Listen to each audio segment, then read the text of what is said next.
मंगलम गरुड़ध्वजा मंगलम पुंडरीकाक्ष मंगलाय तनोहरि या देवी सर्वभूतेषु शक्तिरूपेण संस्थिता नमस्तुभ्यं नमस्तुभ्यं नमस्तुभ्यं नमो नमः। सूर्यतुल्य प्रकाशित आज के मंच की अध्यक्षता कर रहे हमारे परम आदरणीय समुद्र जी, शशितुल्य शीतल प्रकाश से प्रकाशित हमारे तमाम मंचस्थ महानुभाव एवं तारे सदृश जगमगाते मेरे मातृशक्ति माता एवं बहनों एवं भाइयों। सर्वप्रथम मंच संचालक आदरणीय समुद्र बाबू के लिए एक शब्द, चूंकि इसका नाम समुद्र जी है।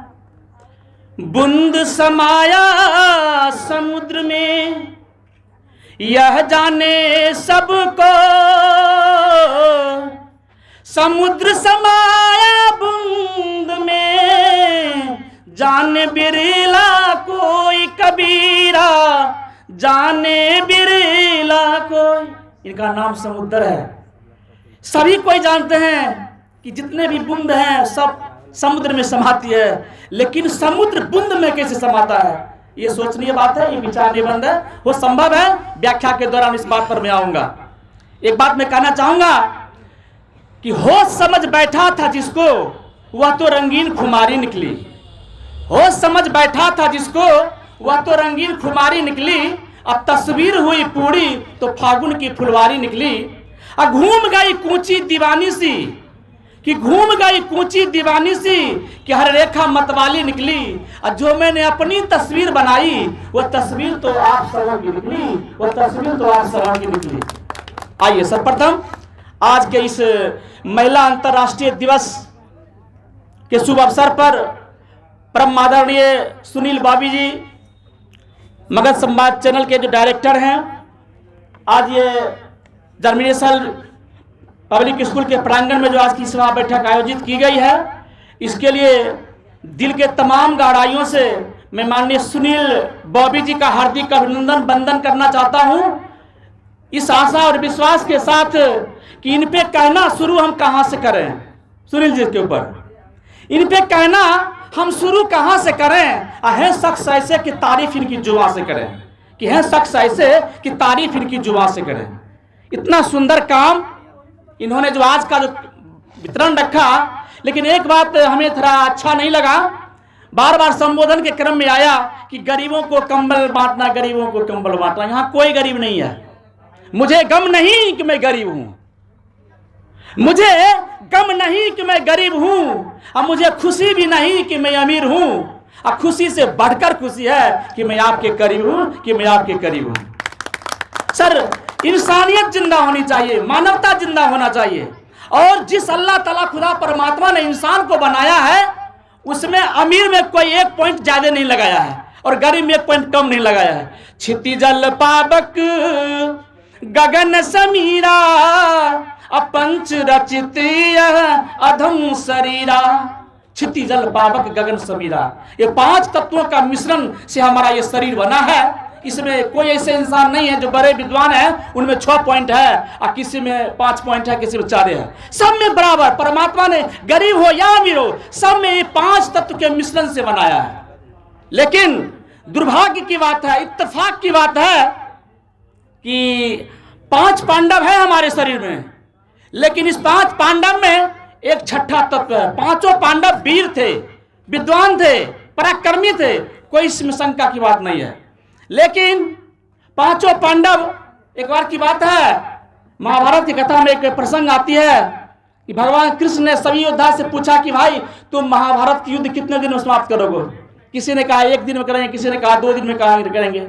बर्बरीक से पूछा गया कि बर्बरीक तुम कितने दिन में समाप्त करोगे। बर्बरीक कहा, मधुसूदन गुस्ताखी माफ हो, यदि आपका कृपा रहा तो मैं एक बाण चलाऊंगा और दूसरा बाण चलाने की आवश्यकता नहीं होगी, एक ही बाण में मैं महाभारत को समाप्त कर दूंगा। यह बात जब सुना श्री कृष्ण ने तो सोचे कि भाई अर्जुन का क्या होगा, भीम का क्या होगा, जिनका प्रियवर शिष्य था। तो सबका मान मर्दन हो जाएगा, घट जाएगा। उन्होंने चक्र सुदर्शन निकाला और बर्बरीक का गला रेत दिया। ये सब प्रसंग आप लोग जानते हैं, थोड़ा सा मैं अपनी ओर से बोल रहा हूँ। उनका गला को काट दिया, यहाँ से गला जब काट दिया तो बर्बरीक का गला बोलता है, कटा हुआ सिर बोलता है भगवान कृष्ण से, मधुसूदन मैं तो महाभारत देखने के ललायत के लिए मेरा जन्म हुआ था, लेकिन आपने तो वो इच्छा हमें पूरा होने दिया नहीं, तो भला ये हम इसके जन्म का मेरा अधूरा हो जाएगा, मेरा जन्म लेने का कोई औचित्य नहीं रहेगा। भगवान कृष्ण ने अपने योग बल से यथाबल से एक पर्वत और उनके सिर को स्थापित कर दिया कि तुम वहीं से सारे महाभारत का युद्ध देखा करोगे तुम, और उस सिर को वहां स्थापित कर दिया। अंत में जब युद्ध समाप्त हुआ, सभी पांडव आपस में लड़ने लगे कि मैं जीता। अर्जुन कह रहा था कि मेरा गांडीव कमाल किया, भीम का मेरा गदा कमाल किया, अर्जुन नकुल सहदेव ने कहा कि मेरा बुद्धि कमाल किया, युधिष्ठिर ने कहा मेरा धर्म स्पष्टवादिता, धर्म का रास्ता पर चला, ये कमाल किया। पांचों आपस में भिड़ गए, लड़ गए, आपस में मतांतर होने लगा। कृष्ण ने कहा कि नहीं, चलो इसका फैसला तुम नहीं कर सकते हो, चलो बर्बरीक के पास चलते हैं। बर्बरीक के पास में भगवान कृष्ण उनको ले गए। लेकिन के बाद बर्बरीक से भगवान कृष्ण ने कहा कि बर्बरीक जरा तुम बताओ कि इस महाभारत में वास्तविक जीत किसकी है, कौन जीता, कौन योद्धा है। बर्बरीक ने कहा कुरुक्षेत्र के धर्म क्षेत्र में देख चुका बर्बरीक यह हर विजय सुदर्शन चक्र की है, हर विजय सुदर्शन चक्र की है, न तीर गदा कमानों की। और रहिए बनकर इंसान यहाँ, यह धरती है इंसानों की, यह धरती है इंसानों की। ये 5 पांडव है, लेकिन ये 5 पांडव जो है ना, छठा कृष्ण के बिना अधूरा है। हमारे अंदर में जो आत्मा तत्व जो भी माने इसमें समाहित है, उसके बिना ये 5 पांडव का कुछ मूल्य नहीं है। तो मेरा कहने का ये भाव कि संसार में सभी मनुष्य एक समान है, कोई दो माने आओ मिल कर सभी बैठे, आओ मिल कर सभी बैठे, दीवारें सब गिरा डाले जमी पे हिंद का गुलशन, जमी पे हिंद का गुलशन, खुशी से हम सजा डालें, आओ मिल कर सभी बैठे। आइए, आज बड़ी ही अल्लाह ताला की कृपा है, हम सारे एक साथ मिलकर बैठे हैं। हमें स्वर्ग जाने की जरूरत क्या है, हमें स्वर्ग जाने की जरूरत क्या है। हम जहां बैठे हैं वहीं स्वर्ग बना लेंगे, हम जहां बैठे हैं वहीं स्वर्ग बना लेंगे। ये बहुत ही अच्छा आयोजन आपके समक्ष किया गया।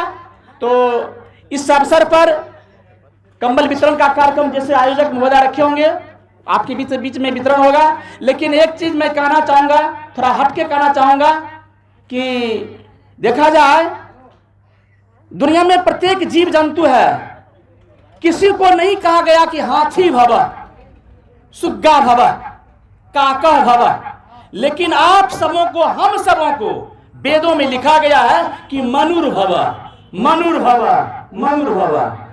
ये वाक्य कहीं न कहीं प्रेरित करता है, इंगित करता है कि कहीं न कहीं हम लोग मानव नहीं है। तब न कहा जा रहा है कि मानव मनुष्य बनो, केवल 5 तत्व पा लिए, बढ़िया बढ़िया शर्ट कपड़ा पहन लिए, तेल साबुन लगा लिए, ये लगा लिए, मनुष्य हो गए, ऐसी बात नहीं है। आखिर मनुर्भव क्यों कहा गया है? मनुर्भव से मेरा मतलब है, हेलो, मनुर्भव से मेरा मतलब है कि नाम शीशे का सिर्फ जाम नहीं होता, नाम शीशे का सिर्फ जाम नहीं होता, और शीशा हो अगर खाली तो कोई काम नहीं होता। ये महफिल रंगीन सुनी सी लगती है कि जिसमें तेरा जिक्र तेरा नाम नहीं होता, कि जिसमें तेरा जिक्र तेरा नाम नहीं होता है। आखिर आप जिक्र किसका करेंगे? आप ये 5 तत्व जो मिला है किसी का जिक्र करने के लिए मिला है। खाने, आहार, निद्रा, भय, मैथुने चो। आहार माने भोजन, निद्रा माने सोना, मैथुन सेक्स, बच्चा पैदा करना, घर बनाना, डरना, ये सभी जीव करते हैं। कौवा मेना सब करता है, कुत्ता भी करता है। तो फिर क्यों लिखा बरे भाग्य मानुष तन पावा, सुर दुर्लभ सत्क्रंत गावा, साधन धाम मोक्ष करी द्वारा, अब पाई निजे परलोक समारा। हमारे मनुष्यों का कथन है, बड़े भाग्य से मनुष्य का तन मिला, खाने के लिए नहीं मिला है। यदि मकान सुंदर सुंदर बिल्डिंग बनाने के नहीं मिला है। आप जानिए यदि सुंदर मकान बनाने के लिए मेरा जन्म हुआ है। आप देखते होइएगा, एक पक्षी होता है जो तार के पेड़ पर खोता लगाता है और बड़ा नीचे लटका रहता है। उसमें तरह तरह के मतलब कि उसका लंबाई रहता है, उसमें बहुत तरह का एक महल 2 महल रहता है। और देखिए वो क्या करता है, रात में जुगनू को पकड़ के थोड़ा सा गीली मिट्टी लेकर के उसमें साट देता है और उस पर जुगनू को ऐसे करके साट देता है। 24 आवर चल रहा है, मरकरी चल रहा है। हमारा आपका मरकरी लैंड गया तो गया, कहीं इन्वर्टर खराब तो वो भी गया, लेकिन उसका इन्वर्टर जब तक वो जुगनू जिंदा है उसका घर रोशन होता रहेगा। देखिए बुद्धिमानी में कितना आगे हमसे है। तो नहीं लिखा बड़े भाग जुगनू तन पावा, कितना मान दिया जाएगा, तूफान आ जाएगा, उसका जो घोंसला है तार के पेड़ से नीचे नहीं गिरेगा। वो इतना बताइए वो कौन सा मतलब कि इंजीनियर से बनाया है, कौन सा मतलब आर्किटेक्चर बनाया। अभी देखिए हम आप लोग पढ़ लेते हैं, अच्छे डिग्री आर्किटेक्चर होते हैं, जब मकान बनाना प्रारंभ करेंगे तो क्या करते हैं, एक बड़ा सा लंबा बांस रखते हैं, उस पर क्या करते हैं, वो कोई घैला मिट्टी का बर्तन, उस पर काला चुन्ना कर लगा देते हैं, 2-4 को गंदा कपड़ा ऊपर में टांग देते हैं। ये क्या, तो मकान बनाने जा रहे हैं, कहीं किसी का नजर नहीं लग जाए। अब बताइए, पढ़ तो लिए, आर्किटेक्चर बन गए, इंजीनियर बन गए, और इंजीनियर को अपनी विद्या पर विश्वास नहीं है। अच्छे राजमिस्त्री लगाओ, अच्छे इंजीनियर से तुम मकान का स्ट्रक्चर नक्शा बनवाओ। अब सीमेंट बढ़िया होना चाहिए, गिट्टी बढ़िया होना चाहिए, तो मकान बेशक गिरे नहीं अच्छा बनेगा, लेकिन उसको उस पर नहीं विश्वास है, वो अंधविश्वास में है कि कहीं मकान में ना गिर नहीं जाए। आपकी विद्या पर धिक्कार है, आपके पढ़ाई पर धिक्कार है। इसीलिए पढ़ाई भी होता है, 2 प्रकार का होता है, एक होता है मूल्य आधारित शिक्षा, एक होता है शिक्षा प्राप्त करना, खाली पढ़ने का नाम। 4 डिजिट 5 डिजिट तक की पढ़ाई होती है। अभी तक का शायद मालूम है कि 4 डिजिट तक हम लोग पढ़ाई करते हैं, जानते हैं। और एक 5 डिजिट भी होता है, जैसे कि कोई आतंकवादी होता है, जैसे कि अमेरिका में बम वो बड़ा महल पर अटैक हुआ था, ओसामा बिन लादेन किया था, तो बताइए कितना बड़ा साइंटिस्ट था वो बम गिरा दिया, अमेरिका देखते रह गया। तो ये हुआ डिस्ट्रक्टिव शिक्षा है। तो कौन है वो लोग जो बम बनाते हैं? अरे हमसे तो अच्छा वो कीड़ा है जो रेशम बनाते हैं, बताइए छोटा सा कीड़ा है, वो रेशम बनाता है, वो धागा हम पहनते हैं, रेशमी सलवार कुर्ता जालिम का, पढ़ते हैं ना, रेशमी सलवार नहीं लिखा है वहां पर कि मखमली सलवार। इतना कपड़े का मूल्य है, वो कीड़ा तैयार करता है। हम आप पढ़ लिए, बम बनाते हैं, पिस्टल बनाते हैं, बंदूक बनाते हैं, तोप बनाते हैं, बारूद बनाते हैं। ये कंस्ट्रक्टिव शिक्षा है। तो शिक्षा मूल्य आधारित होना चाहिए। एक हमारा बुजुर्गों के प्रति, बड़ों के प्रति, बच्चों के प्रति क्या समर्पण भाव होनी चाहिए, क्या उनके प्रति ये सम्मान होनी चाहिए, वो हमारी मूल्य आधारित शिक्षा सिखाती है। जब शिक्षा के साथ मूल्य ना हो तो शिक्षा कोई काम का नहीं है। वो दिखाना क्या हो सकता है, मगर वो हकीकत में शिक्षा नहीं हो सकता है। इसलिए शिक्षा अनमोल रतन, पढ़ने का सब करो जतन। हमारी जितनी माताएं बहनें बैठी हुई हैं, एक बालिका भी बैठी हुई है, मैं सबों से गुजारिश करूंगा, निवेदन करूंगा, इस शुभ अवसर पर आप सभी अपने अपने बच्चों को जरूर पढ़ाएं। एक वक्त का खाना न खाएं, लेकिन अपने बच्चों को जरूर पढ़ाएं, स्कूल भेजें, तभी हमारा देश ये महान बन सकता है। वरना बड़े शौक से सुन रहा था जमाना, हम ही सो गए दास्ता कहते कहते। जब तक शिक्षा आपको नहीं मिलेगी, अच्छी शिक्षा, गुणवत्तापूर्ण शिक्षा नहीं मिलेगी, तो आपकी जनरेशन, हमारी जनरेशन में सुधार नहीं हो सकता है। होगा सुधार, वही बम बनाने वाला होगा। हमारी सोच सकारात्मक होनी चाहिए। हमारे बहुत से वक्ताओं ने कहा सकारात्मक सोच होनी चाहिए, और सकारात्मक सोच हमारे पास रहेगा, एक हथियार हमारे पास है, वो हथियार से हम किसी भी शत्रु का मुकाबला कर सकते हैं। इस बात का विश्वास आप रखेंगे हमारी माताएं बहनें। देखिए, और जहां तक नारी शक्ति की बात है, आपको मैं नमन करता हूं तहे दिल से। जितने भी माताएं बैठी हुई है, आपका कोई बराबरी कर नहीं सकता है। लिखा है रामायण में, पलंग पैठ तजी गोड ढिढोरा, सिया दिन पग अबनी कठोरा। सीता कभी भी पलंग से नीचे नहीं उतरी, लेकिन जरूरत पड़ा तो राम के साथ 14 बरस तक जंगल में गई हो। सती सावित्री को ले लीजिए, अनुसुईया को ले लीजिए। अभी किसी मोटे ताजे इंसान हैं जो अपने आप कहते हैं बहुत बलिष्ठ हैं, उनको 1 किलो का हम ताला लेकर के उनके जेब में रख देंगे कोट में, शायद वो 2 घंटा नहीं रख पाएंगे। उनको हरदम ध्यान उसी पर जाएगा, अरे क्या है ये, क्या लटक गया, स्टाइल खराब हो रहा है, प्रेस्टीज खराब हो रहा है, बार बार उसको देखेगा। 1 किलो का ताला, 5.5 किलो का ताला बच्चा रूपी माँ अपने गर्भ में रखती है, सारे काम करती है। फिर भी रखे हुए एहसास नहीं होता कि मेरे पास कोई वस्तु भी रखा हुआ है। ये है समर्पण। उसको के विश्वास है कि मेरा गर्भ में जो बच्चा पल रहा है हमारा भविष्य है, ये इस भविष्य को मैं संवारूंगी, हमारा भविष्य संवारेगा।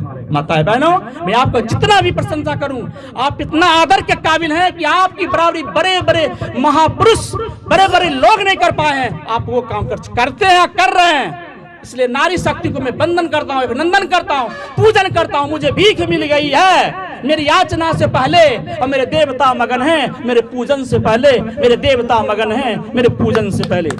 आइए ज्यादा देर ना लेते हुए, क्योंकि आगे का बहुत सारे काम भी है, इसलिए हम बाधा ज्यादा नहीं बनना चाहेंगे। फिर सभी मौका मिलेगा, आपके रूबरू होंगे। आप जब कभी भी खोजेंगे हम आपके सामने हाजिर रहेंगे गुणवत्तापूर्ण शिक्षा के लिए। उठ जाग मुसाफिर भोर भयो, अब रैन कहाँ जो सोबत है, जो सोबत है सो खोबत है, जो जागत है सो पावत है। उठ नींद की अखियां खोल जरा, अब रैन कहाँ जो सोबत है, अब रैन कहाँ जो सोबत है। आइए हम खा पी करके जिंदगी को सो करके गुजार देते हैं, लेकिन हमारा कंस्ट्रक्टिव, हम आए हो क्यों जहां में, क्या काम है तुम्हारा, ठहरोगे किस मकाम पे, लौटोगे जब दोबारा, लौटोगे जब दोबारा। आप जब दोबारा लौटिएगा तो कहां जाइएगा, ठिकाना क्या है आपका। इसीलिए आपका ठिकाना चाहिए। जब जब बाजे बांसुरी रहे न मुझको ध्यान, गोपी हूँ या बांसुरी या मुरली की तान, कबीरा या मुरली की तान। भगवान कृष्ण जब बंसी बजाते थे, गोपी को शुद्ध बुद्ध नहीं रहता था कि गोपी है कि कन्हैया है कि कौन है।